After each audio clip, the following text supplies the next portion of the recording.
வணக்கம் அன்பர்களே. இன்றைய பதிவு ரோகிணி நட்சத்திரத்தில் பிறந்தவர்களுக்குண்டான குரு பெயர்ச்சி பலன்கள். இந்த குரு பெயர்ச்சி எப்போ நடக்கிறது? மே 1ஆம் தேதி நடக்கிறது.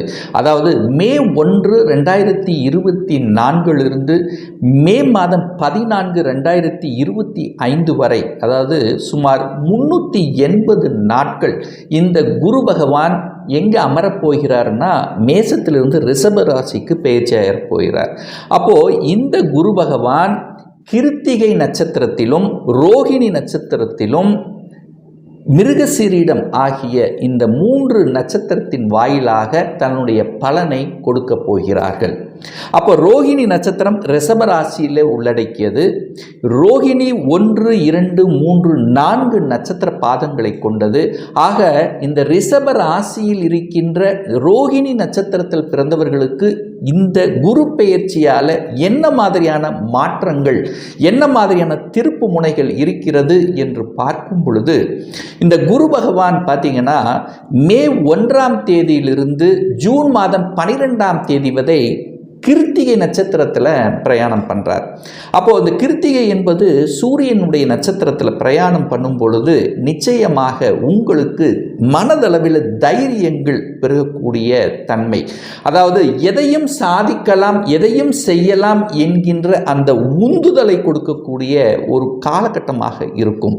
அதே சமயத்தில் அந்த சூரியனுடைய நட்சத்திரத்தில் இருக்கிறதுனால, சூரியன் என்பது அதிகாரம் பண்ணக்கூடிய தன்மை, அதாவது நீங்கள் ஒரு வேலையில் இருக்கிறீங்கன்னா நிச்சயமாக உங்களுக்கு ப்ரமோஷன் கிடைக்கக்கூடிய வாய்ப்புகளும் சந்தர்ப்பங்களையும் ஏற்படுத்தும், இடமாற்றத்தை கொடுக்கும். அதுவும் குறிப்பாக அரசு சம்பந்தப்பட்ட விஷயத்தில் இருப்பவர்களுக்கு அனுகூல வாய்ப்புகளை கொடுக்கக்கூடிய ஒரு நல்ல காலகட்டம். அரசு எக்ஸாம் எழுதக்கூடிய சந்தர்ப்ப சூழ்நிலைகளை நிச்சயமாக உங்களுக்கு உருவாக்கும்.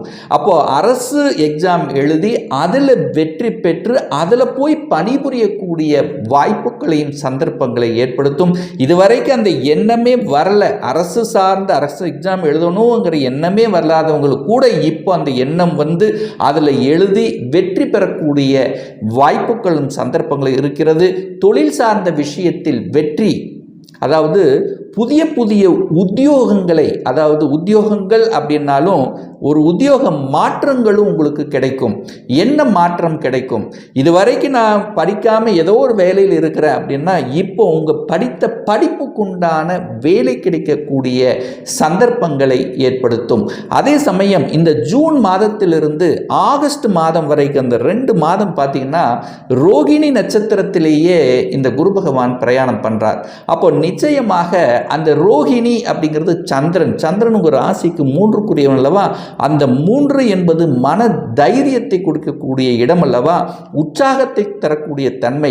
3 என்பது வெற்றி பெறக்கூடிய தன்மை.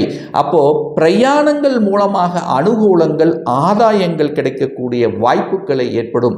ரியல் எஸ்டேட் சார்ந்த துறையில் இருப்பவர்களுக்கு கணிசமான லாபத்தை பெற்று தரக்கூடிய தன்மை. புதிய ஒப்பந்தங்கள் உங்களுக்கு கிடைக்கும். எந்த தொழிலில் நீங்கள் எங்கே இருந்தீங்கனாலும் அந்த தொழிலின் மூலமாக புதிய ஒப்பந்தங்கள் கிடைக்கக்கூடிய தன்மை.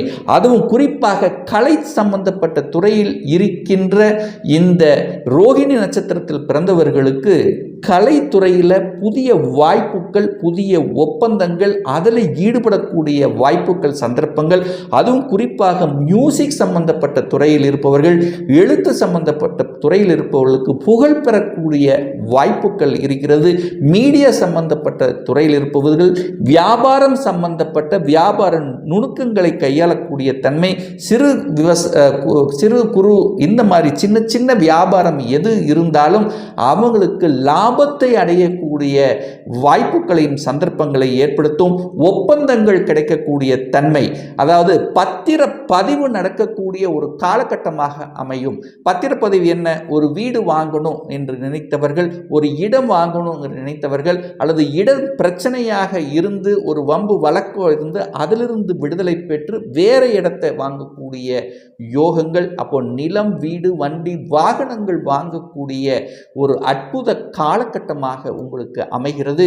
அதே சமயத்தில் குழந்தை பிறப்பு சம்பந்தப்பட்ட அந்த தடையை ஏற்படுத்தி கொண்டிருந்தவர்கள் பார்த்தீங்கன்னா இப்போ அந்த குழந்தை பிறப்பில் இருந்த தடை முழுவதுமாக விலக இருக்கிறது அப்படின்னு சொல்லலாம். அப்போ ட்ரீட்மெண்ட் கொடுத்து கொண்டு, அதாவது குழந்தை பாக்கியம் இல்லாதவர்கள் ஒரு ட்ரீட்மெண்ட் எடுத்து சக்சஸ் ஆகக்கூடிய தன்மை உங்களுக்கு அதிகமாக இருக்குது. ஏன்னு சொல்கிறேன் அப்படின்னா, அந்த குரு பகவான் ரிஷபராசிலிருந்து 5ஆம் இடத்தை பார்க்குறார், அந்த குழந்தை ஸ்தானத்தை பார்க்குது. அங்கே கேது பகவானும் உட்கார்ந்துருக்கார். மருத்துவ சம்பந்தப்பட்ட ஒரு கிரகம் கேது அங்கே இருக்கிறதுனால நிச்சயமாக குழந்தை பிறப்பு என்பது இந்த வருடத்தில் உங்களுக்கு சாத்தியமாகக்கூடிய தன்மை. இதுவரைக்கு திருமணம் சம்பந்தப்பட்ட விஷயத்தில் தடை, பிரச்சனை, தாமதம் அப்படின்னு இருந்தவர்களுக்கு நிச்சயமாக திருமண தடை விலகக்கூடிய ஒரு நல்ல காலகட்டம் அப்படின்னு சொல்லணும் இந்த ரோகிணி நட்சத்திரத்தில் பிறந்தவர்களுக்கு. அதே சமயத்தில் எந்த பாக்கியமும் நான் அனுபவிக்கவே இல்லையே, பணமும் கிடைக்கலையே, தொழில் நன்றாக தான் ஓடிட்டு இருக்கு, ஆனால் வருமானம் இல்லையே, அதுக்கு தகுந்த மாதிரி செலவு தான் ஆயிட்டு இருக்கு. ஸோ இந்த மாதிரி ஏதாவது ஒரு ரூபத்தில் பொருளாதாரம் சார்ந்த விஷயத்தில் தடைபட்டு கொண்டிருந்தவர்களுக்கு பொருளாதார ஏற்றங்களை கொடுக்கக்கூடிய தன்மை உங்களுக்கு இருக்கிறது. கூட்டு தொழில் இருந்தவர்களுக்கு உண்டான பிரச்சனைகள் விலக இருக்கிறது. கணவன் மனைவி 2 பேரும் சேர்ந்து ஒரு தொழிலை ஆரம்பிக்கக்கூடிய உத்வேகமும் இந்த காலகட்டம் உங்களுக்கு இருக்கிறது அப்படின்னு சொல்லலாம். அதே சமயத்தில் சமுதாயத்தில் பணியாற்றக்கூடிய தன்மை, சமூகத்தின் மூலமாக மதிப்பு, மரியாதை, அங்கீகாரம் கிடைக்கக்கூடிய வாய்ப்புகள், அரசு சம்பந்தப்பட்ட அரசியல்வாதிகளுக்கும் பார்த்தீங்கன்னா நல்லவைகள் நடக்கக்கூடிய தன்மை. அந்த 9ஆம் இடத்தை அந்த குரு பார்க்கிறார், பாக்யஸ்தானத்தை பார்க்கிறார். அப்போது வெளிநாட்டு செல்லக்கூடிய யோகம் இருக்கிறது.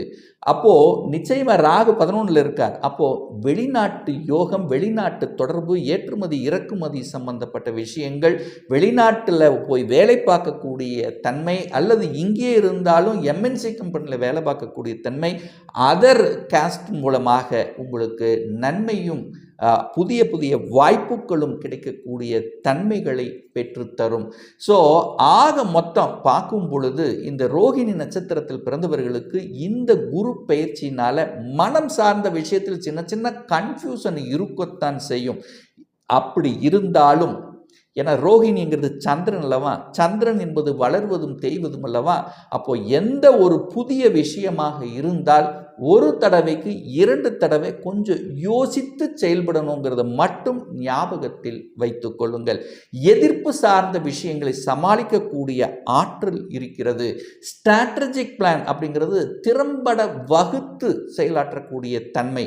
புதன், அதாவது புத்திசாலித்தனம், உங்களுக்கு 5ஆம் அதிபதியே புதனாக வரதுனால நல்ல புத்திசாலித்தனம் என்பது இருக்கும். அதாவது தன்னுடைய பேச்சின் மூலமாக, அதாவது புத்திசாலித்தனம் அப்படிங்கிறது பேச்சு அறிவின் மூலமாக அதை உபயோகித்து அதன் மூலமாக கன்சல்டன்சி, தரகு, கமிஷன் இந்த மாதிரியான முயற்சியில் வெற்றி பெறக்கூடிய வாய்ப்புகள் இருக்கிறதுனால, அதே சமயத்தில் சந்திரனுடைய நட்சத்திரத்தில் பிறந்தவராகிறதுனால தாயின் மூலமாக அன்பு, தாயின் மூலமாக அளவு கடந்த பாசம் என்பது இயல்பாகவே உங்களுக்கு இருக்கத்தான் செய்யும். அதே சமயத்தில் வெளிநாட்டு போய் ஒர்க்கக்கூடிய அல்லது வெளிநாட்டிலேயே செட்டில் ஆகக்கூடிய வாய்ப்புகளும் இந்த காலகட்டம் உங்களுக்கு சிறப்பாக இருக்கிறது என்பதை உறுதியாக சொல்லலாம். இன்னும் ஒரு துல்லிய பலன் வேணும், என்னுடைய சொந்த ஜாதகம் பார்க்கணும், பர்சனல் கன்சல்டேஷன் எடுத்துக்கணும் என்று விருப்பமுடைய அன்பர்கள் டிஸ்பிளே தெரியக்கூடிய நம்பருக்கு வாட்ஸ்அப் மூலியமாகவோ ஃபோன் கால் மூலியமாகவோ தொடர்பு கொண்டு அப்பாயின்மெண்ட் பெற்றுக்கொண்டு கன்சல்டேஷன் எடுத்துக்கலாம். இந்த பதிவு நிச்சயமாக உங்களுக்கு பிடித்திருக்கும் என்று நினைக்கிறேன். நீங்கள் உங்களுடைய உறவினர்களுக்கோ நண்பர்களுக்கோ ஷேர் செய்யுங்க. நம்முடைய சேனலை ஃபர்ஸ்ட் டைம் நீங்கள் பார்ப்பவர்கள் என்றால் மறக்காமல் சப்ஸ்கிரைப் பண்ணிக்கிங்க. பக்கத்தில் இருக்கின்ற பெல் பட்டன் மற்றும் ஆல் நோட்டிஃபிகேஷனை கிளிக் பண்ணும்போது நான் போடக்கூடிய அடுத்தடுத்த பதிவுகள் உங்களுடைய நோட்டிஃபிகேஷனில் வந்து சேரும்.